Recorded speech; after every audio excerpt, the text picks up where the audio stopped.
ಮೊದಲಿಗೆ ಹೆಡ್ಲೈನ್ಸ್. ಕೊಡಗು ವಿಶ್ವವಿದ್ಯಾಲಯವನ್ನ ಮುಚ್ಚುವ ನಿರ್ಧಾರದ ವಿರುದ್ಧ ಕುಶಾಲನಗರ ಪಟ್ಟಣದ ಫೀಲ್ಡ್ ಮಾರ್ಷಲ್ ಕಾರ್ಯಪುರದಲ್ಲಿ ಹಲವು ಕಾಲೇಜುಗಳ ವಿದ್ಯಾರ್ಥಿಗಳು ಪ್ರತಿಭಟನೆಯನ್ನ ಮಾಡಿದರು. ಕೆಆರ್ಪೇಟೆ ತಾಲೂಕಿನ ಬೂಕನಕೆರೆ ಗ್ರಾಮದಲ್ಲಿ ನೂತನವಾಗಿ ನಿರ್ಮಿಸುತ್ತಿರುವ ಕಲ್ಯಾಣ ಮಂಟಪದ ಕಾಮಗಾರಿಯನ್ನು ವೀಕ್ಷಿಸಿದ ಮಾಜಿ ಮುಖ್ಯಮಂತ್ರಿ ಯಡಿಯೂರಪ್ಪ. ಕುಶಾಲನಗರ ತಾಲೂಕಿನ ಕೂಡಿಗೆ ಮೊರಾರ್ಜಿ ದೇಸಾಯಿ ವಸತಿ ಶಾಲೆಯಲ್ಲಿ ಕರಿಯರ್ ಮೇಳವನ್ನು ಆಯೋಜಿಸಲಾಗಿತ್ತು.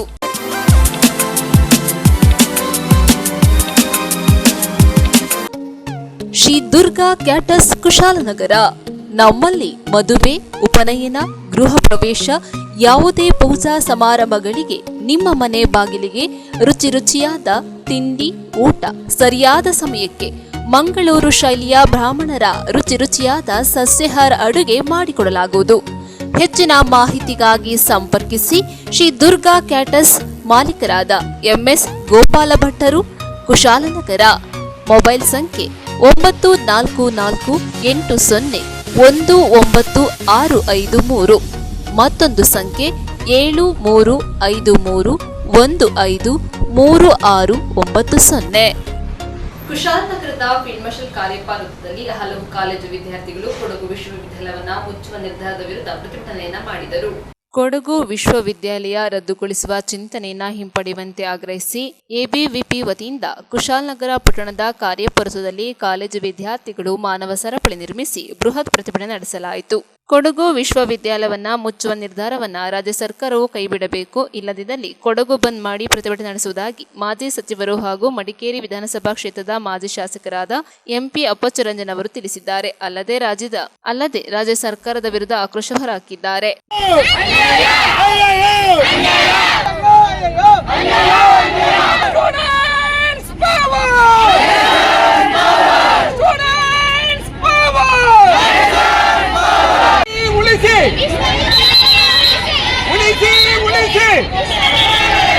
ಹುಡುಗಿಗೆ ಇದೇ ಫಸ್ಟ್ ಸಲ ಬಂದಿರೋ ಕೊಡಗು ಯೂನಿವರ್ಸಿಟಿ ಅಂತ ಹೆಮ್ಮೆಯಿಂದ ಹೇಳ್ಕೋಬಹುದು ನಾವು. ಈ ಯೂನಿವರ್ಸಿಟಿ ಬಂದು ಕೇವಲ 2 ವರ್ಷ ಆಗಿದಷ್ಟೇ. ಅಷ್ಟರಲ್ಲಿ ಈ ಸರ್ಕಾರ ಕೊಡಗು ಯೂನಿವರ್ಸಿಟಿನ ಮುಚ್ಚಬೇಕು ಅಂತ ಅಂದ್ಕೊಂಡಿದ್ದಾರೆ. ಇದರಿಂದ ಯಾಕೆ ಬಡ ಮಕ್ಕಳು ಓದಬಾರ್ದು ಅಂತ ಏನಾದ್ರು ಇದೆಯಾ? ಯಾಕೆ ಬಡ ಮಕ್ಕಳು ಬೆಳಿಬಾರ್ದು ಅಂತ ಏನಾದರೂ ಇದೆಯಾ? ಸೊ ನಮಗೆ ಕೊಡಗು ಯೂನಿವರ್ಸಿಟಿ ಬೇಕು. ಯಾವುದೇ ಕಾರಣಕ್ಕೂ ನಾವು ಕೊಡಗು ಯೂನಿವರ್ಸಿಟಿನ ಮುಚ್ಚೋದಕ್ಕೆ ಬಿಡೋದಿಲ್ಲ ಅಂತ ಹೇಳ್ಬೋದು ನಾವೆಲ್ಲ ಸೇರಿಕೊಂಡು. ಇವತ್ತೇನು ವಿದ್ಯಾರ್ಥಿಗಳು ಇಷ್ಟು ಜನ ಸೇರಿದ್ದೀವಿ, ಮುಂದೊಂದು ದಿನ ಇದಕ್ಕಿಂತ ಹೆಚ್ಚು ಜನ ಸೇರ್ತೀವಿ ಅಂತ ಹೇಳುವಂಥ ಮುಖಾಂತರ ತಿಳಿಸ್ತಾ ಇದ್ದೀನಿ. ಇದು ಸರ್ಕಾರಕ್ಕೆ ಇದು ಕೇವಲ ಒಂದು ಸಣ್ಣದಾಗಿ ತಿಳಿಸ್ಕೊಳ್ಳುವಂಥದ್ದು ಒಂದು ಎಚ್ಚರಿಕೆ. ಮುಂದೊಂದು ದಿನ ಇದಕ್ಕಿಂತ ದೊಡ್ಡ ಮಟ್ಟದಲ್ಲಿ ನಾವೆಲ್ಲ ಸೇರಿ ಒಗ್ಗಟ್ಟಾಗಿ ಏನಾದರೂ ಮುಚ್ಚಿದ್ರೆ ನಾವು ಇದಕ್ಕಿಂತ ಉಗ್ರ ಹೋರಾಟ ಮಾಡ್ಬೋದು. ಇದಕ್ಕೆ ನಾವು ಇಲ್ಲಿನ ವಿದ್ಯಾರ್ಥಿಗಳು ಏನಾದರೂ ಯೂನಿವರ್ಸಿಟಿಗೆ ಹೋಗ್ಬೇಕು ಅಂತ ಹೇಳಿದ್ರೆ ಮಂಗಳೂರು ಅಥವಾ ಮೈಸೂರಿಗೆ ಹೋಗಬೇಕು. ಅದೇ ಇಲ್ಲಿ ಕೊಡಗಿನಲ್ಲಿ ಓದ್ತಿರೋರು ಹೋದರೆ ಇಲ್ಲೇ ಚಿಕ್ಕಬಳ್ಳಾಪುರ, ಇಲ್ಲಿಂದ ಏನೋ ಒಂದು 10 ಕಿಲೋಮೀಟರ್ ಅಷ್ಟೇ ದೂರದಲ್ಲಿರುವಂಥ ಯೂನಿವರ್ಸಿಟಿಗೆ ಹೋಗ್ಬೋದು. ಅದೇ ನಾವು ಇಲ್ಲಿ ಯೂನಿವರ್ಸಿಟಿ ಪ್ರಾಬ್ಲಮ್ ಅಂತ ಏನಾದ್ರು ಬಂದರೆ ನಾವು ಮಂಗಳೂರು ಮೈಸೂರು ಹೋಗೋಕ್ಕಿಂತ ಇಲ್ಲೇ ಹತ್ತಿರದಲ್ಲಿರುವಂಥ ಯೂನಿವರ್ಸಿಟಿಗೆ ಹೋಗಿ ನಾವೇನಾದರೂ ಪ್ರಾಬ್ಲಮನ್ನು ಸಾಲ್ವ್ ಮಾಡ್ಕೊಂಡ್ಬರ್ಬೋದು. ಈ ಥರ ಸುಮಾರು ಪ್ರಾಬ್ಲಮ್ಸ್ಗಳು ಬರ್ತಿದೆ.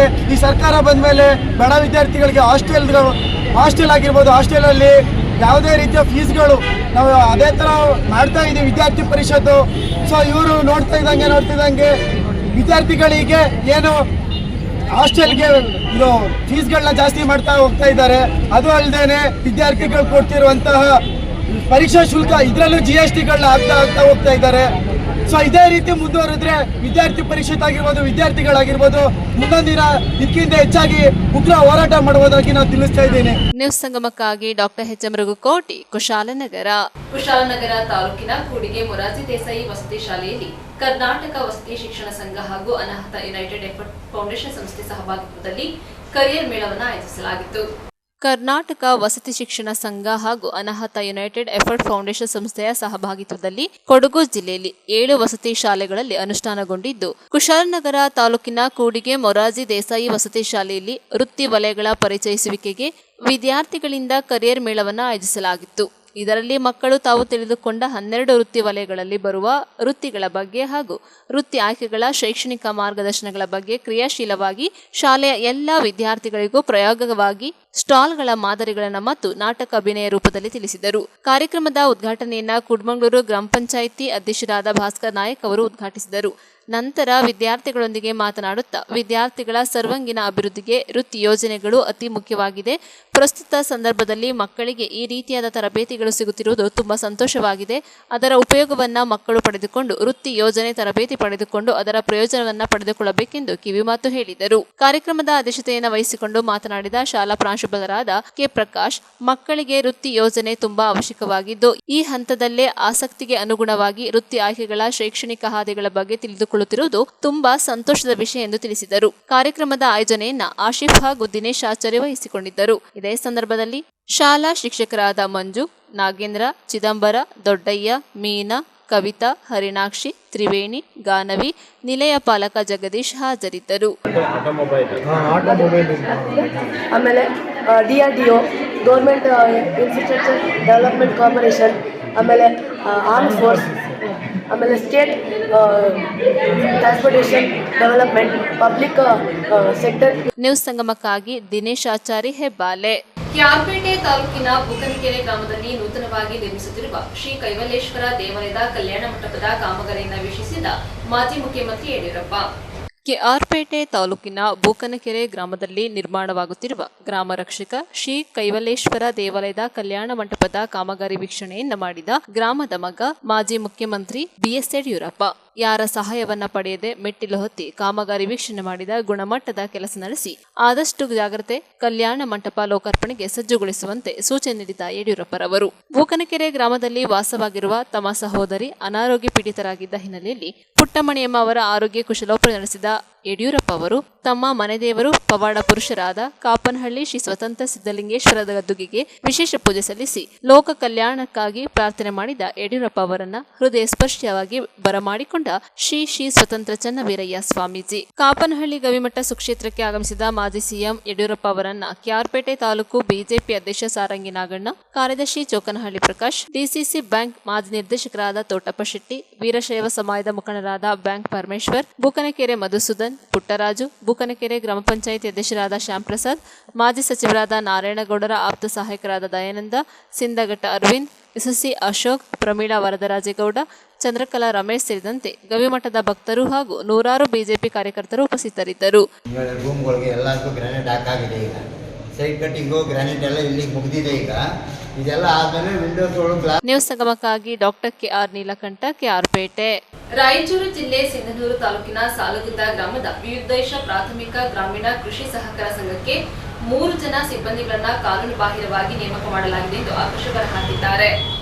ಸಿಂಧನೂರು ತಾಲೂಕಿನ ಸಾಲಗುಂದ ಗ್ರಾಮದ ವಿವಿಧೋದ್ದೇಶ ಪ್ರಾಥಮಿಕ ಗ್ರಾಮೀಣ ಕೃಷಿ ಸಹಕಾರ ಸಂಘದಲ್ಲಿ ಕಾನೂನು ಬಾಹಿರವಾಗಿ 3 ಜನ ಸಿಬ್ಬಂದಿಗಳ ನೇಮಕ ಮಾಡಿಕೊಂಡ ಸಿಇಒ ಅವರನ್ನ ಅಮಾನತು ಮಾಡುವಂತೆ ಕರ್ನಾಟಕ ರಾಷ್ಟ್ರ ಸಮಿತಿ ಪಕ್ಷದ ವತಿಯಿಂದ ಗೋಷ್ಠಿ ಮೂಲಕ ಆಕ್ರೋಶ ವ್ಯಕ್ತಪಡಿಸಿದ್ದಾರೆ. ಸುದ್ದಿಗೋಷ್ಠಿಯನ್ನು ಉದ್ದೇಶಿಸಿ ಮಾತನಾಡಿದ ಕರ್ನಾಟಕ ರಾಷ್ಟ್ರ ಸಮಿತಿ ಪಕ್ಷದ ರಾಜ್ಯ ರೈತ ಘಟಕದ ಪ್ರಧಾನ ಕಾರ್ಯದರ್ಶಿ ನಿರುಪಾದಿ ಕೆ ಗೋಮರ್ಸಿ ಅವರು 3 ಜನ ಸಿಬ್ಬಂದಿಗಳ ಅಕ್ರಮ ನೇಮಕಾತಿಯ ಕುರಿತು ತಾಲೂಕಿನ ಸಹಕಾರಿ ಸಂಘಗಳ ಸಹಾಯಕ ನಿಬಂಧಕರಿಗೆ ದೂರು ಸಲ್ಲಿಸಿದರು. ಈಗಾಗಲೇ ಕೆಲಸ ಮಾಡುತ್ತಿರುವ 3 ಜನ ಸಿಬ್ಬಂದಿಗಳನ್ನ ಕೈಬಿಟ್ಟು ತರಾತುರಿಯಲ್ಲಿ ಯಾವುದೇ ನೇಮಕಾತಿ ಪ್ರಕಟಣೆ ಹೊರಡಿಸದೆ ತಮ್ಮ ಆಪ್ತರನ್ನ ಮಾತ್ರ ಸಂಘದಲ್ಲಿ ಕಾರ್ಯನಿರ್ವಹಿಸಲು ನೇಮಕಾತಿ ಮಾಡಿಕೊಂಡಿದ್ದಾರೆ. ಈ ಅಕ್ರಮ ನೇಮಕಾತಿಯಲ್ಲಿ ಆಡಳಿತ ಮಂಡಳಿಯ ಮತ್ತು ಸಂಘದ ಸಿಇಒ ಕೆ ವಿರೂಪಾಕ್ಷಪ್ಪ ಕೆಂಗಲ್ ಅವರು ತಮ್ಮ ಅಧಿಕಾರವನ್ನು ದುರುಪಯೋಗ ಮಾಡಿಕೊಂಡಿದ್ದು, ಈ ವಿಷಯದ ಕುರಿತು ಸಹಕಾರ ಸಂಘಗಳ ಸಹಾಯಕ ನಿಬಂಧಕರು ಸಿಂಧನೂರು ಉಪ ವಿಭಾಗ ಕಾರ್ಯಾಲಯಕ್ಕೆ ಮನವಿ ಸಲ್ಲಿಸಲಾಗಿದ್ದು, ಈ ಮನವಿಯನ್ನು ಪರಿಶೀಲಿಸಿದ ಸಹಾಯಕ ನಿಬಂಧಕರು ಮುಖ್ಯ ಕಾರ್ಯನಿರ್ವಹಣಾಧಿಕಾರಿಗೆ ನೇಮಕಾತಿ ತಡೆಹಿಡಿಯುವಂತೆ ಆದೇಶ ಹೊರಡಿಸಿದ್ದರೂ ಸಹ ಯಾವುದೇ ಪ್ರಯೋಜನವಾಗಿಲ್ಲ. ಈ ಕುರಿತಾಗಿ ಮಾನ್ಯ ಸಹಕಾರ ಸಂಘಗಳ ಜಿಲ್ಲಾ ಉಪನಿಬಂಧಕರು ರಾಯಚೂರು ಹಾಗೂ ಜಿಲ್ಲಾಧಿಕಾರಿಗಳು ರಾಯಚೂರು ಇವರಿಗೂ ಕೆಆರ್ಎಸ್ ಪಕ್ಷದ ವತಿಯಿಂದ ದೂರು ಸಲ್ಲಿಸಿದ್ದರೂ ಯಾವುದೇ ಕ್ರಮ ಕೈಗೊಳ್ಳುತ್ತಿಲ್ಲ. ಮೇಲಿನ ಅಂಶಗಳನ್ನು ಸೂಕ್ಷ್ಮವಾಗಿ ಗಮನಿಸಿದಾಗ ರಾಜಕೀಯ ಒತ್ತಡಕ್ಕೆ ಮಣಿದು ಎಲ್ಲ ಹಂತದ ಅಧಿಕಾರಿಗಳು ಈ ಅಕ್ರಮ ನೇಮಕಾತಿಯಲ್ಲಿ ಪಾಲ್ಗೊಂಡಿದ್ದಾರೆ ಎಂಬುದು ಅನುಮಾನಕ್ಕೆ ಗುರಿ ಮಾಡಿದೆ ಎಂದು ಆಕ್ರೋಶ ವ್ಯಕ್ತಪಡಿಸಿದ್ದಾರೆ. ಇದೇ ಸಂದರ್ಭದಲ್ಲಿ ಪಕ್ಷದ ಮುಖಂಡರಾದ ಶರಣಪ್ಪ ಬೇರಗಿ, ಅಜಿತ್ ಕುನಟಗಿ, ಮಾರಪ್ಪ ಬೇರಗಿ ಸೇರಿದಂತೆ ಇನ್ನೂ ಅನೇಕರು ಭಾಗವಹಿಸಿದ್ದರು. ಪ್ರಕ್ರಿಯೆ ಎಆರ್ ಅವರಿಗೆ ತೋರಲಿಲ್ಲ, ಉತ್ತರನು ನೀಡಲಿಲ್ಲ. ಹಾಗಾಗಿ ನಾವು ಎಆರ್ ಮೇಲೆನೆ ನಾವು ಡಿಆರ್ ಹತ್ರ ಹೋಗಿ, district register of cooperative societies ಅವರ ಹತ್ರ ಹೋಗಿ ನಾವು ಕಂಪ್ಲೇಂಟ್ ಅನ್ನ ನೀಡಿದ್ದೇವೆ. ಇಮಿಡಿಯೇಟ್ ಆಗಿ ನೀವು ಅವರನ್ನ ಸಿಬ್ಬಂದಿಗಳನ್ನ ಕೈ ಬಿಡಬೇಕು ಅಂತೇಳಿ ನೀವು ಆದೇಶ ಹೊರಡಿಸಿರಿ. ಇಲ್ಲಿ ಅಕ್ರಮ ನೇಮಕಾತಿ ಆಗಿದೆ. ಇಲ್ಲಿ ಯಾವುದೇ ತರದ ಮೀಸಲಾತಿ ಕೂಡ ಅನ್ವಯ ಆಗಿಲ್ಲ. ಆಸ್ ಪರ್ KCS ರೂಲ್ಸ್ ಎಲ್ಲವೂ ಬ್ರೇಕ್ ಆಗಿದೆ, ಎಲ್ಲಾ ರೂಲ್ಸ್ ಬ್ರೇಕ್ ಆಗಿದಾವೆ ಅಂತೇಳಿ ನಾವು DR ಹತ್ರ ಮನವಿ ಮಾಡ್ಕೊಂಡ್ವಿ, ಮತ್ತೆ ರಿಸೀವ್ಟ್ ತಗೊಂಡ್ಬಂದ್ವಿ. ಅದೇ ತರನಾಗಿ ನಮ್ಮ ಮನೆ ಜಿಲ್ಲಾಧಿಕಾರಿಗಳು ರಾಯಚೂರು ಇವರ ಹತ್ರ ಸಹ ನಾವು ಈ ಒಂದು ಮನವಿ ನೀಡಿ ನಾವು ರಿಸೀವ್ಟ್ ತಗೊಂಡ್ಬಂದಿದ್ವಿ. ಕೂಡಲೇ ಅವರು ಪ್ರತಿಕ್ರಿಯೆ ನೀಡ್ತೀನಿ ಅಂತ ನಮಗೊಂದು ಭರವಸೆ ನೀಡಿದ್ದಾರೆ. ARಗೆ ತಾಲೂಕಾ ARಗೆ ಮನವಿ ಕೊಟ್ಟದಾಗ ಮನವಿಗೆ ಒಂದು ಆದೇಶವನ್ನ COಗೆ ಮಾಡ್ತಾರೆ. AR ಅವರು ಏನ್ ಮಾಡ್ತಾರೆ ಅಂತ ಹೇಳಿದ್ರೆ ಮುಖ್ಯ ಕಾರ್ಯನಿರ್ವಹಣಾಧಿಕಾರಿಯವರಿಗೆ 3 ಜನ ಹೊಸ ಸಿಬ್ಬಂದಿಗಳನ್ನ ಸರ್ವ ನಿರ್ದೇಶಕರ ಉಪಸ್ಥಿತಿ ಮತ್ತು ಒಮ್ಮತದೊಂದಿಗೆ ನೇಮಕ ಮಾಡಿಕೊಂಡು ಸಹಕಾರ ಸಂಘಗಳ ನಿಯಮ 1960 ಪ್ರಕಾರ ಹಾಗೂ ಉಲ್ಲಂಘನೆ ಆಗಿರುತ್ತದೆ. ಹಾಗಾಗಿ ಇದರ ಬಗ್ಗೆ ಪರಿಶೀಲಿಸಿ ಒಂದು ವೇಳೆ ಇದರಲ್ಲಿ ಅಕ್ರಮ ನೇಮಕಾತಿ ಆಗಿದ್ರೆ ಅವರನ್ನ ಆ ಒಂದು ನೇಮಕಾತಿಯನ್ನ ತಡೆ ಹಿಡಿದು ಅವ್ರ ಹುದ್ದೆಯಿಂದ ಬಿಡುಗಡೆ ಮಾಡಿ ಅಂತೇಳಿ AR ಅವರು CO ಅವರಿಗೆ ಒಂದು ಮನವಿಯನ್ನ ಮಾಡಿದ್ದಾರೆ ಅಥವಾ ಒಂದು ಆದೇಶವನ್ನು ಮಾಡಿದ್ದಾರೆ. ಆ ಆದೇಶಕ್ಕೆ ಕಿಂಚಿತ್ತೂ ಕೂಡ ಬೆಲೆ ಕೊಡದೇನೆ ಮೇಲಾಧಿಕಾರಿಗಳ ಆದೇಶವನ್ನು ಉಲ್ಲಂಘನೆ ಮಾಡಿ ಇನ್ನೂ ಆ 3 ಸಿಬ್ಬಂದಿಗಳು ಕೆಲಸದಲ್ಲಿ ನಿರತರಾಗಿರುವಂತಹ ಘಟನೆ ಸಿಂಧನೂರು ತಾಲೂಕಿನ ಸಾಲುಗುಂದದ ವಿವಿಧ ಪ್ರಾಥಮಿಕ ಗ್ರಾಮೀಣ ಕೃಷಿ ಸಹಕಾರ ಸಂಘದಲ್ಲಿ ನಡೀತಾ ಇದೆ. ಅದ್ರ ಜೊತೆಗೆ ನಾವು AR ಕಳಿಸಿದೀವಿ, DR ಕಳಿಸಿದ್ವಿ. DR ಕಳಿಸಿ 15ರಿಂದ 20 ದಿನ ಆಯ್ತು, ಇನ್ನೂ ಇದುವರೆಗೆ ಆದ್ರೂ ಕೂಡ ಅದ್ರ ಮೇಲೆ ಈ ಒಂದು ಅಕ್ರಮ ನೇಮಕಾತಿಗೆ ಸಂಬಂಧಪಟ್ಟಂಗೆ ಕ್ರಮ ಕೈಗೊಳ್ಳುವಂತ ನಿರ್ಧಾರವನ್ನ ನಮ್ಮ ಜಿಲ್ಲಾಧಿಕಾರಿಗಳಾಗ್ಲಿ DR ಗಳಾಗ್ಲಿ ಕೂಡ ಮಾಡದಿರುವಂತದ್ದು ವಿಪರ್ಯಾಸದ ಸಂಗತಿ. ಇದಕ್ಕೆ ನೋಡಿದಾಗ ನೀವು ಹೇಳ್ತಾ ಇದ್ರು ಇನ್ನೊಂದು ಮುಖ್ಯವಾದ ವಿಷಯ ಅಂತ ಹೇಳಿದ್ರೆ ಸಹಕಾರ ಬ್ಯಾಂಕ್ಗಳು ಏನು ಚುನಾವಣೆ ನಡೀತಲ್ಲ ಆ ಚುನಾವಣೆ ಸಂದರ್ಭದಲ್ಲಿ ನೇಮಕ ಆಗಿರುವಂತದ್ದು. ಆ ಸಂದರ್ಭದಲ್ಲಿ ನೀತಿ ಸಂಹಿತೆ ಅನ್ನೋದು ಅನ್ವಯ ಆಗುತ್ತೆ. ಆ ಸಂದರ್ಭದಲ್ಲಿ ಯಾವುದೇ ಕಾರಣಕ್ಕೂ ನೇಮಕಾತಿ ಪ್ರಕ್ರಿಯೆ ನಡಿಬಾರದು ಅನ್ನುವಂಥದ್ದು KC ಆಕ್ಟ್ ಅಲ್ಲಿ ಇದೆ. ಆದ್ರೂ ಕೂಡ ಅದೇ ಸಂದರ್ಭದಲ್ಲಿ ಒಂದು ಕಡೆ ಚುನಾವಣೆ ನಡೀತಾ ಇದೆ, ಒಂದು ಕಡೆ ನೇಮಕಾತಿ ಪ್ರಕ್ರಿಯೆ ನಡೆದಿದೆ. ಈ ವಿಚಾರವಾಗಿ ನೀತಿ ಸಂಹಿತೆ ಇದ್ರೂ ಕೂಡ ಅವನ್ನ ನೇಮಕ ಮಾಡಿ ನೀತಿ ಸಂಹಿತೆಯನ್ನ ಉಲ್ಲಂಘನೆ ಮಾಡಿ ಸರ್ಕಾರದ ನೀತಿ ನಿಯಮಗಳನ್ನ ಗಾಳಿಗೆ ತೂರಿ ಸರ್ಕಾರಕ್ಕೆ ಮತ್ತೆ ಸರ್ಕಾರದ ಜನಪ್ರತಿನಿಧಿಗಳಿಗೆ ಒತ್ತಡಕ್ಕೆ ಮಾಡೋದು CO-ಗಳಾಗ್ಲಿ AR ಗಳಾಗ್ಲಿ ಈ ತರದ ಅಕ್ರಮ ನೇಮಕಾತಿ ಮಾಡಿಕೊಂಡಿರೋದ್ರ ಬಗ್ಗೆ ರಾಜ್ಯದ ಜನರಿಗೆ ತಾಲೂಕಿನ ಜನರಿಗೆ ಗೊತ್ತಾಗಬೇಕಾಗಿದೆ. ಈ ಮೂಲಕ ನಾವು ಪತ್ರಿಕಾಗೋಷ್ಠಿ ಮುಖಾಂತರ ಇವರಿಗೆ ಸೂಕ್ತ ಕಾನೂನು ಕ್ರಮ ಕೈಗೊಳ್ಳಬೇಕು. ಅಕ್ರಮ ನೇಮಕಾತಿ ನ್ಯೂಸ್ ಸಂಗಮಕ್ಕಾಗಿ ವಂಶಿಹನಿ ಕುಶಾಲನಗರ.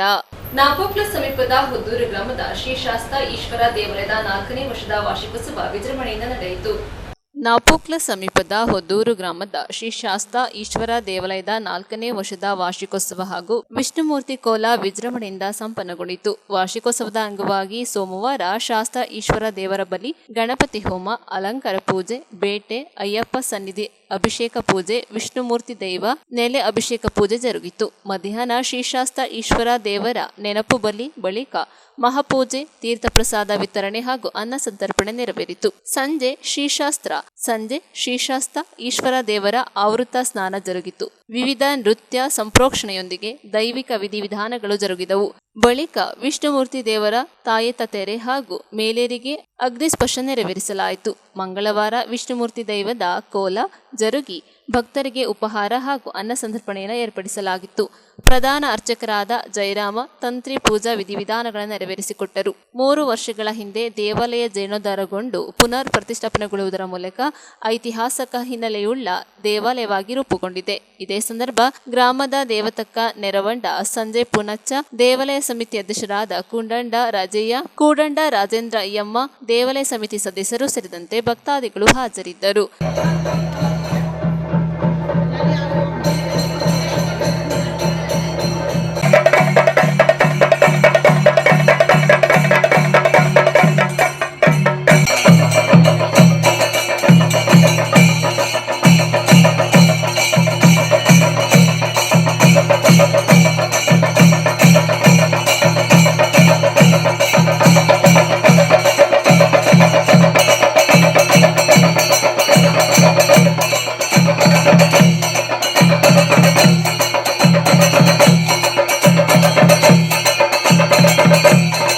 ನ್ಯೂಸ್ ಸಂಗಮಕ್ಕಾಗಿ ದುಗ್ಗಳ ಸದಾನಂದ ನಾಪೋಕ್ಲು. ಕೊನೆಯಲ್ಲಿ ಮತ್ತೊಮ್ಮೆ ಹೆಡ್ಲೈನ್ಸ್. ಕೊಡಗು ವಿಶ್ವವಿದ್ಯಾಲಯವನ್ನ ಮುಚ್ಚುವ ನಿರ್ಧಾರದ ವಿರುದ್ಧ ಕುಶಾಲನಗರ ಪಟ್ಟಣದ ಫೀಲ್ಡ್ ಮಾರ್ಷಲ್ ಕಾರ್ಯಪುರದಲ್ಲಿ ಹಲವು ಕಾಲೇಜುಗಳ ವಿದ್ಯಾರ್ಥಿಗಳು ಪ್ರತಿಭಟನೆಯನ್ನ ಮಾಡಿದರು.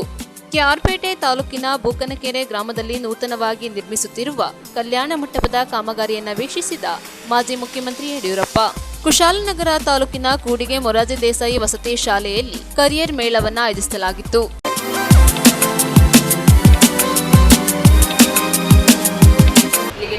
ಮುಕ್ತಾಯವಾಯಿತು. ಸುದ್ದಿ ಮಾಹಿತಿ ಮನೋರಂಜನೆಗಾಗಿ ನೋಡ್ತಾ ಇರಿ ಸಂಗಮ ಟಿವಿ. ವಂದನೆಗಳೊಂದಿಗೆ ಸುಪ್ರೀತಾ ಎಲ್ಲೆನ್.